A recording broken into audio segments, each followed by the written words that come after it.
ازيكم يا شباب، ايه الاخبار؟ عاملين ايه؟ يا رب تكونوا بخير. في الفيديو ده راجع مع بعض المحاضرة رقم 6 في السوفت وير ديفلوب. مستعدين؟ يلا بينا يلا بينا. طيب، لو تفتكروا ان الكلام ده قلناه قبل كده، تمام؟ وجه الوقت اننا نتكلم بتفصيل اكتر عن الديزاين. تمام؟ السوفت وير ديزاين دي الستيج اللي بتيجي بعد الريكويرمنتس جيت، تمام؟ تجميع الريكويرمنتس. بعد ما بنعمل ال SRS او السوفت وير Requirements Specification دوكيمنت اللي بيبقى فيه تفاصيل عن ايه المفروض يعمله السوفت وير ده، وايه الفيتشرز والفانكشنز والبرفورمانس نيد والكونسترينز بتاع السوفت وير ده. تمام؟ بعد ما عرفنا ايه اللي هنبنيه من ال SRS ده، what you are going to build، بعدها بنفكر ازاي هنبنيه، how you are going to build it. تمام؟ هدف السوفت وير ديزاين اننا نحول ال SRS دي لديزاين فورم، عشان ده هيساعد الديفلوبر في الكودينج والامبلمنتيشن اللي هو الديزاين فورمولا. تمام؟ طيب، في 2 ليفل من السوفت وير ديزاين اللي هم ايه؟ اللي هم الاركتكتشوال ديزاين والديتيلد ديزاين. طيب، اول حاجه الاركتكتشوال ديزاين دي ايه؟ او السوفت وير اركتكتشر. الليفل ده بيركز على الاوفرال ستراكشر، الاستراكشر العام، تمام؟ وتنظيم السيستم، وبيركز برضو على ازاي هقسم السيستم او ديكومبوزيت السيستم، وازاي ارتب او ارينج الكومبوننتس بتاعته. تمام؟ يبقى بيركز على الاوفرال ستراكشر وتنظيم السيستم، بيركز على ازاي هقسم السيستم وازاي ارتب الكومبوننتس بتاعته، بيحدد بس المين ستراكشر كومبوننتس للسيستم والريليشن ما بينهم. زي كده المعماري بيعمل بلان قبل ما يبدأ البناء. تمام؟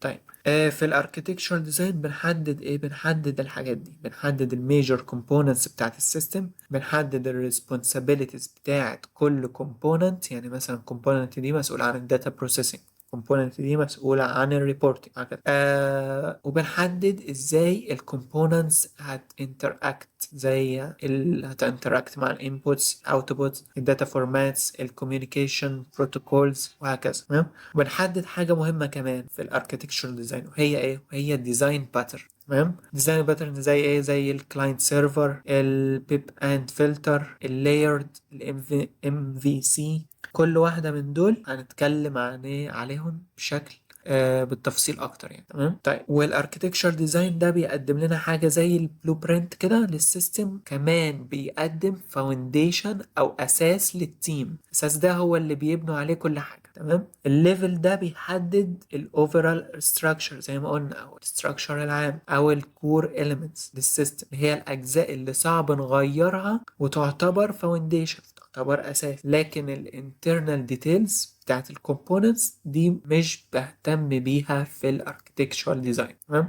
السوفت وير اركتكتشر جت كرد على زياده السايز والكومبلكسيتي بتاعت السيستمز، عشان كل ما زاد السايز والكومبلكسيتي كل ما كان تحديد الاوفرال سيستم ستراكشر اصعب. ولازم نحدد كويس الاركتكتشوال باترن، عشان صعب نغير اي حاجه في اركتكتشر بعد كده، بعد ما نبدا في الامبلمنتيشن. تمام؟ وكل السيستمز باي سايز باي كومبلكسيتي ليها اركتكتشر. من غير الاركتكتشر كويس، السيستمز الكبيره ممكن تبقى صعبه في المانجمنت وفي السكيل اور ابديت، ويبقى في ايرور برون. تمام؟ ده بالنسبه للاركتكتشرال ديزاين. بالنسبه للديتيلد ديزاين بقى، الديتيلد دي بتبقى بعد الاركتكتشر ديزاين، ودي بتركز على ازاي هنimplement الكومبوننتس ده internally يعني. تمام؟ وبيوفر تفاصيل دقيقه يقدروا الديفلوبرز يستخدموها في الكودينج على طول. يعني حرفيا الديتيلد ديزاين دي تفاصيل التفاصيل. تمام؟ زي ايه؟ زي فيها الكلاس دياجرام، الداتابيس ديزاين، الالجوريزم اند لوجيك، يوزر انترفيس ديزاين، انترفيسز، كولينج سيكونسز، داتا ستراكشرز، pseudo كود اور فلو شارت. طبعا كل واحده والتعريف بتاعها، فمهم ان احنا نقراه. تمام؟ طيب، تاني حاجة هنتكلم عليها، اتكلمنا عن ايه؟ عن التو ليفلز، صح كده؟ هنتكلم بقى عن الجنرال اركتكتشر باترن، الاركتكتشر باترن. تمام؟ اللي هما الحاجات دول. تمام. طيب ايه هم بقى او ايه هي الاركتكتشر باترن؟ لما بنبدا نفكر في الاركتكتشر للسيستم بنبدا نرسم بيكتشر او دياجرام. الدياجرام ده بيعرض او بيبريزنت الاركتكتشرز، بتساعد الناس على الفهم وكمان اسهل في الاسهل من التكست. تمام. الدياجرامز تساعد الناس على الفهم وكمان دي اسهل من التكست. تمام. وفي ثلاث حاجات. في حاجة اسمها البلاك بوكس جرافس ودي اللي هي السوفت وير اركتكتشرز. في حاجة اسمها جراف نودز ودي الكمبيوتيشنال كومبوننتس. في حاجة اسمها الجراف ايدج ودي الكوميونيكيشن كاوندتس. تمام. نحفظ دول عشان مهمين. تمام. طيب في حاجات كتير بتعمل represent software architecture بس الأكثر استخداما هو ال UML أو ال Unified Modeling Language. تمام. طيب اختيار ال architecture style بيعتمد على ال problem domain، كل نوع مناسب لسيناريو معين. تمام. الشائع في ال real world systems إنهم بيستخدموا ال multiple architecture style، يعني إنهم يستخدموا كذا ستايل في السيستم عادي. ممكن يستخدموا كذا ستايل من دول في السيستم عادي. طيب تعالوا نشوف ايه هما الكومون اركتكتشر باترن ونفصص كل واحدة منهم. هما 5 حاجات، كل واحدة هنشوف هي بتتكلم عن ايه. اول حاجه وهي المين بروجرام سب روتين. يعني ايه؟ ده اقدم واحد واكتر واحد موست تراديشنال. تمام. ممكن نسميه توب داون بروبلم ديكومبوزيشن ميثودولوجي. ممكن نسميه توب داون بروبلم ديكومبوزيشن. تمام. ده ليه بنسميه كده؟ عشان ده بنبدا فيه ببروبلم كبيره ونبدا نقسمها او نعمل ديكومبوز للبروبلم الكبيره دي ونقسمها لسمولر بروبلمز. تمام. مثلا ممكن نقسم البروبلمز لثلاثة بارتس، هما input processing و computation solution و output processing، ونقسم كل واحدة لبروبلمز أصغر وهكذا لحد ما توصل لتحت تبدأ في الكود. في جملتين مهمين بقى، يعني ادينا اهو بنقسم المين بروجرام لثلاث حاجات والثلاث حاجات دي بنقسمها لحاجتين وهكذا، كل حاجة بنقسمها وهكذا. تمام. في جملتين مهمين. problem is generally solved from the top down اما الكود is written from the bottom up. المشكلة بتتحل من فوق لتحت اما الكود بنكتبه من تحت لفوق. تمام. نبدأ من هنا ونكتب الكود بتاعها، نبدأ بدي وبعد كده نكتب بتاعها وهكذا. واحنا بنكتب الكود بنشوف اللي تحت نكتب كوده وبعد كده نطلع لفوق. اما البروبلم واحنا بنقسمها من فوق لحد تحت. طيب دي المين بروجرام او السب روتين. تمام. طيب تاني حاجة معانا وهي البيب اند فلتر. بيب اند فلتر ده عنده components او عنده independent computational components اسمها filters. تمام. وكمان عنده output counts او input و output counts اسمها pipes. تمام. طيب ايه هو الفلترز وايه هم البايبس؟ الفلترز دي محولات او transducers. تمام. بتاخد الانبوت وبتحولها بناء على الجوريزم جواها او الجوريزم او اكتر جواها وبتطلع اوتبوت عبر البايبس دي او قناة الاتصال او communication conduits. تمام. البايبس دي كل شغلانتها ان هي تنقل الداتا من الاوتبوت بتاع الكومبوننت ده للانبوت بتاع الكومبوننت اللي بعده. تمام. والبيب اند فلتر بيبقى لينير يعني في اتجاه واحد كده. تمام. طيب الفلترز لازم الكومبوننت تبقى اندبندنت، يعني كل فلتر بيعتمد بس على الانبوت اللي داخله وانه يطلع اوتبوت، ملوش دعوه بالفلترز اللي حواليه بيعملوا ايه وكده. كمان البايب اند فلترز بيشتغل مع اليونكس شيل سكريبتس اند كومبايلرز، بيشتغل مع الكومبايلرز واليونكس شيل سكريبتس. ده يعتبر كلاسيك اكزامبل يعني للبيب اند فلتر وبنستخدمه او بنستخدم في اليونكس بيب ميكانيزم. تمام. طيب البيب اند فلترز مش بيشتغل، يعني هو بيشتغل مع الحاجات دي، مش بيشتغل مع ايه؟ مش بيشتغل مع الانتراكتيف ابلكيشن والابس اللي فيها ريسبوند. تمام. اي ابلكيشن فيه انتراكتيف وكده وفيه ريسبوند وكده البايب اند فلترز مش بيشتغل فيها. تمام. او مش بيشتغل بشكل كويس فيها. تمام. طيب مثال بيوضح الفكره. عاوزين ندخل مجموعه كلمات في ملف ونعرف ايه الكلمات اللي نفس حروف بعض. تمام. ادي الملف التكست هنوديه لفلتر اسمه ساين. ده بتاخد الملف التكست وتشوف كل كلمة وتعمل لها ساين او علامة لكل كلمة بترتيب حروفها تربطها بيها. يعني مثلا دخلت الكلمة دي نرتب الحروف ونحطها ككي للكلمة دي او كساين للعلامة للكلمة دي اللي دخل وهكذا في كله. تمام. السورت بتاخد الكلام ده وترتب العلامات على حسب الترتيب. يعني مثلا ادي بترتب A بعد كده A وبعد كده O OPT وبعد كده OPST وهكذا. ها السكواش بتشوف لو في كلمتين ليهم نفس العلامة بيحطهم جنب بعض ويمسح العلامة دي. يعني مثلا ادي ANPS و ANPS في سناب وبانز يحطهم جنب بعض ويمسح ال ANPS دول. تمام، بس دول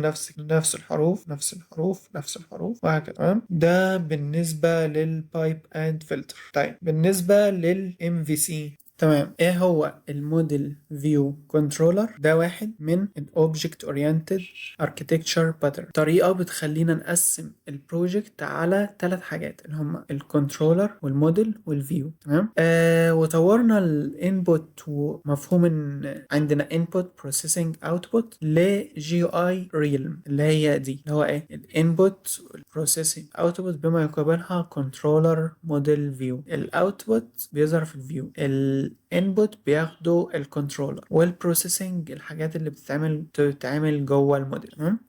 طيب ممكن الكنترولر يبعت للفيو على طول لو ما فيش عملية هيعملها الموديل. يعني ممكن الكنترولر يروح للفيو على طول من غير ما يعدي على الموديل. تمام، لو ما فيش حاجة هيعملها الموديل دي بخصوص الانبوت اللي دخل للكنترولر. تمام. طيب اليوزر انبوت والموديلنج اوف ذا external world والفيجوال فيدباك تو ذا يوزر بنهندلهم بالموديل فيو كنترولر اوبجكتس.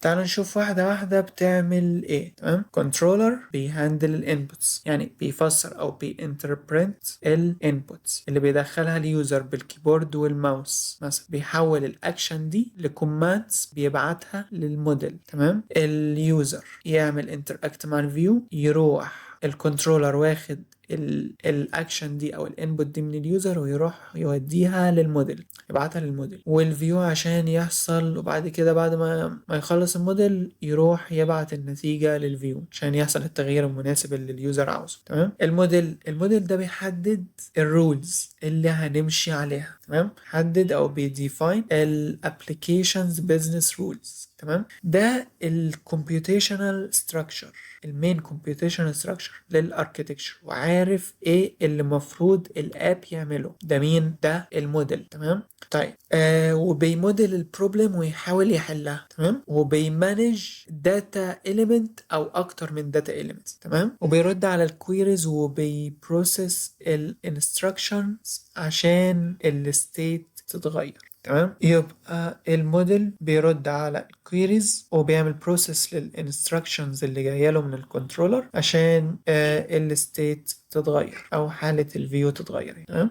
الفيو او الفيو بورت ده ايه؟ ده بيهندل الاوتبوت. يعني ايه ده؟ المانج او بيمانج الريكتانجلر اريا، المستطيل اللي في الشاشه، اللي بنتفاعل فيه في الشاشه، يعني اللي مسؤوله عن الريبريزنت داتا، اللي بتعرض الداتا لليوزر بجرافيكس وتكست. تمام، ده الفيو ده ما يعرفش حاجه عن الانترنال وركينج في الاب. يعني الفيو ما يعرفش ايه اللي بيحصل جوه الابليكيشن. ده بياخد الانستراكشنز من الكنترولر وبياخد الداتا من الموديل ويروح يعرضهم لليوزر. تمام، بس كده. ده بالنسبه للكنترولر والموديل والفيو او الفيو بورت. في المثال بتاع ان اليوزر عاوز هيضغط رياكت لاف، فالمفروض تتحدث ويبقى الشكل كده. تمام، فهنا ببساطه اليوزر بيضغط على اللاف في الفيو، فيروح الكنترولر ياخد الانبوت بتاعه ده ويتبعت للموديل. تمام، الفيو يروح للكنترولر والكنترولر ياخد الانبوت ده ويتبعت للموديل. تمام، ويتبعت للموديل في يوزر كذا عايز يرياكت على البوست كذا، فالموديل يعمل اكسس على الداتابيز ويابديت الكلام ده يرد على الكنترولر ويقول له العملية تمت بنجاح، ويروح الكنترولر يبعت للفيو يقول له اعمل ابديت خلاص بالانبوت اللي عمله اليوزر، فيقوم الفيو عامل الشكل ده. تمام، بس وتتكرر تاني والكنترولر يقعد مستني اي انبوت يخش له عشان يوديه للموديل وبعد كده يرد على الفيو مرة تانية. تمام، وبس. يعني ده اختصار الكلام اللي موجود في السلايدز اللي هم الحاجات دي. تمام، ممكن تقروها عادي. بس جوه الكلام ده في 2 نوتس مهمين اللي هم ايه؟ اللي هم controller has no direct knowledge of the view as an object. كمان الكنترولر ما يعرفش حاجة عن الفيو. كمان موديل has no direct knowledge of the view. برضه موديل ما يعرفش أي حاجة عن الفيو. تمام. الكنترولر ما يعرفش حاجة عن الفيو وازاي هيعرض الداتا وكده. كل اللي بيعمله يبعت مسج أو الداتا للفيو. تمام. الكنترولر كل اللي بيعمله ايه؟ يبعت مسج أو داتا للفيو. طيب الموديل ما يعرفش برضه حاجة عن الفيو وازاي هيعرض الداتا وكده. كل اللي بيعمله بيستجيب للريكوستس اللي جاياله من الكنترولر. تمام. موديل بيستجيب للريكوستس اللي جاياله من الكنترولر. تمام. بس طيب ايه هي الادفانتجز بتاعه الام في سي؟ السيبريشن اوف كورنرز اند كود. ان احنا بنفصل الحاجات، بنفصل الموديل عن الفيو عن الكنترولر. ففصل ازاي البرنامج هيشتغل عن اللي هيتعرض عن ايه اللي هيدخل. ده بيخلي الكود اسهل في الاندرستاند والمينتين والموديفاي. كمان الفلكسبيليتي ميزه برضو. ليه؟ مش احنا قلنا ان الكومبوننتس دي اندبندنت، يعني اي تغيير اعمله في واحد من الكومبوننت دول مش هيأثر على التانيين، وده بيسهل الابديتس والموديفيكيشن. تمام. تالت حاجة وهي الريوزابيلتي، يعني ممكن اعيد استخدام او اعمل ريوز لجزء عملته في بروجكت قبل كده واستخدمه في بروجكت جديد. تمام. بس وبعد كده في المثال بتاع الليتس هانت، اتمنى انكم تلقوا نظرة عليه، هو من سلايد 32 سلايد 37. طيب نخش في رابع حاجة وهي الكلاينت سيرفر. يعني ايه؟ هنا بنقسم البرنامج لحاجتين. كلاينت سيرفر عادة بيشتغلوا على separate computers، كمبيوترات مختلفة. طيب ايه هو السيرفر؟ السيرفر ده الابليكيشن او الباورفول ماشين اللي مسؤول عن مانج الداتا. تمام. هو السيرفر ده هو اللي بيمانج الداتا وبيهوست الداتابيس وبيبروسيس كومبلكس لوجيك وبيهندل الريكوستس وبيمانج الريسورس، بيمانج السي بي يو والميموري. وظيفته الاساسيه ان هو يقدم او يبروفايد السيرفيسز او الريسورسز لمين؟ للكلاينت. تمام. طيب بمعنى انه هو بيسمع، هو بيعمل ليسن للريكوستس من الكلاينت ويعمل له بروسيس، بعدها يبعت الريسبونس او الرد. تمام. السيرفر بتكون شغاله دايما وبتهندل ريكوستس من كذا كلاينت اهو زي كده في نفس الوقت عادي. تمام. الكلاينت بقى ده ايه؟ ده الابلكيشن او الماشين اللي بيتواصل مع السيرفر، او الكلاينت ده الحاجه اللي احنا بنتراكت معاها. تمام. وده اللي بيتواصل مع السيرفر عشان ياكسس الداتا، ووظيفته انه يهندل اليوزر انتراكشن زي كابتشر انبوت. تمام. والديسبلاي اوتبوت وشو ريزلت لليوزر. كمان توفير الكوميونيكيشن مع السيرفر، ده غالبا بيحتاج نتورك كونكشن زي الانترنت كونكشن. تمام. وفي اكزامبل اللي هو الورلد وايد ويب www، ده اكزامبل شائع في الكلاينت سيرفر. تمام. البراوزر هو الكلاينت اللي بيقدم انترفيس لليوزر وبيتواصل مع الويب سيرفر وبيعرض الريزلت. الويب سيرفر بيقدم صفحات الويب HTML، وممكن برضو يبقى داتابيز سيرفر او فايل سيرفر او كومبيوتيشنال سيرفر. ده بالنسبة لو السيرفر والكلاينت على كمبيوترز مختلفة. طيب هل في مثال يبقى فيه السيرفر طيب هل في مثال ان السيرفر والكلاينت يكونوا على نفس الكمبيوترز؟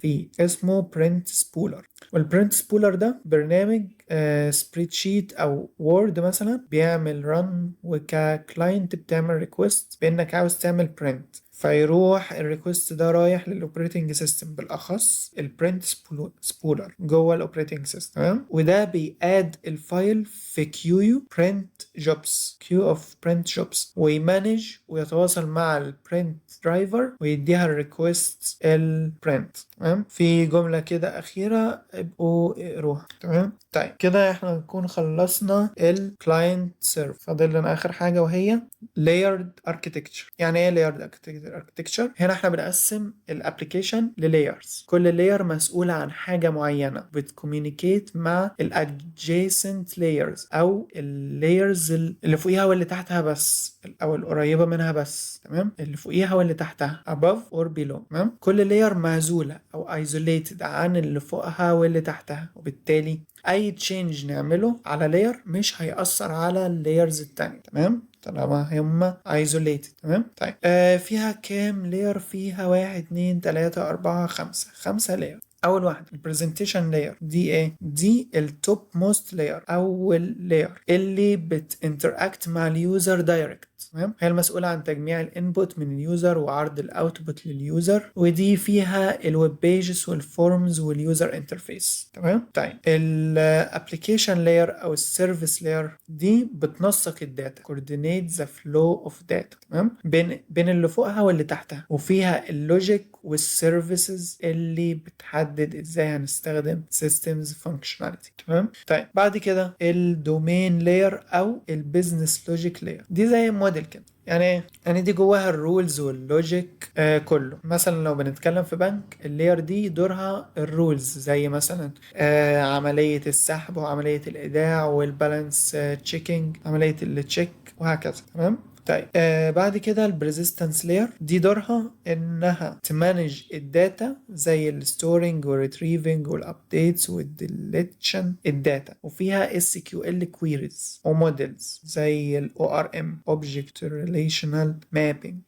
تمام. ده بالنسبه للبريزيستنس لاير. اما بقى الداتابيز لاير، دي اللور لاير، اقل طبقه او الطبقه اللي تحت خالص. تمام. ومسؤوله عن storing ومانجنج الداتا دايركت، هي اللي بتمانج وبتستور الداتا دايركت. تمام. وفيها تو كلاسيك اكزامبل، هما ايه؟ فيهم 2 اكزامبل اللي هي الداتابيز لاير، اللي هم الاوبريتنج سيستمز والكوميونيكيشن بروتوكولز. تعالوا نشوف الاوبريتنج سيستم بتتكلم عن ايه والكوميونيكيشن كنترول بروتوكولز بتتكلم عن ايه. الاوبريتنج سيستم لايرد اركيتكتشر دي هدفها تكنترول الريسورس بتاعه الهاردوير وتحمي اليوزرز من بعضهم. تمام. وكل لاير بتبقى ليها انترفيس كويسه، دي ليها انترفيس دي ليها انترفيس. الابلكيشن بيجي له ريكوست من اليوزر من خلال سيستم كول انترفيس ويوديه، يعني في ريكوست من اليوزر من خلال سيستم كول انترفيس جاي للابلكيشنز هنا. تمام. يوم الابلكيشنز يوديه للاوبريتنج سيستم سيرفيس. تمام. بعد كده الاوبريتنج سيستم سيرفيس ده ياخد الريكوست ده ويحوله الريكوست بحيث ان هو الكيرنل يفهم ويوديه له. تمام. وبعد كده الكيرنل يوديه للديفايس درايفرز. تمام. وكل الهاردوير ريكويستس او كل الريكويستس بتاعت الهاردوير لازم تروح لمين؟ للديفايس درايفرز. تمام. وبعد كده الديفايس درايفرز دول بتتكلم دايركت مع الهاردوير. تمام. ده بالنسبه للاوبريتنج سيستم. طيب بالنسبه لللايرد اركيتكتشر، تمام، او الكوميونيكيشن بروتوكولز، زي مثال عندنا اللي هو الاي اس او اس اي لايرد اركيتكتشر. ده نوع من الانترفيس بيحصل في الكوميونيكيشن بروتوكول، واشهر لايرد بروتوكول اسمه International Standards Organization ISO Open System Interconnection OSI 7 layer model. تمام. كل ده اسم. تمام. ISO OSI 7 layer model. في اهو 7 layer فعلا، كل لاير فيها فانكشن او سيرفيس متشابهه ومتجمعه في لاير واحده. ما بين كل لاير والتانيه في انترفيس، هنا انترفيس هنا انترفيس وهكذا. تمام. اللايرز بتكوميونيكيت مع بعضها عن طريق ايه؟ الانترفيسز دي. تمام. طيب ومش بتكوميونيكيت عن طريق حاجه تاني، لا، هي بتكوميونيكيت مع بعضها بالانترفيسز بس. طيب ممكن نعمل امبلمنتيشن معين ما يحتاجش السبع لايرز عادي. تمام. ممكن ندمج 2 لايرز ونعمل سمولر بروتوكول ستاك. تمام. طيب الاو اس اي موديل بيحدد حاجتين، بيحدد ال7 لاير ابروتش، بيحدد الانترفيس بروتوكولز. ده ايه؟ ده الاو اس اي. تمام. طيب الاسم الجديد للاي اس او هو Internal Telecommunication Union ITU. تمام. وبس كده نكون خلصنا المحاضرة. أتمنى أكون قدرت أوضحها لكم ويكون الفيديو سهل عليكم ولو شوية صغيرين. فأتمنى لو استفدت تكتب لي رأيك عشان حقيقي بيفرق جامد. وبس كده، سلام.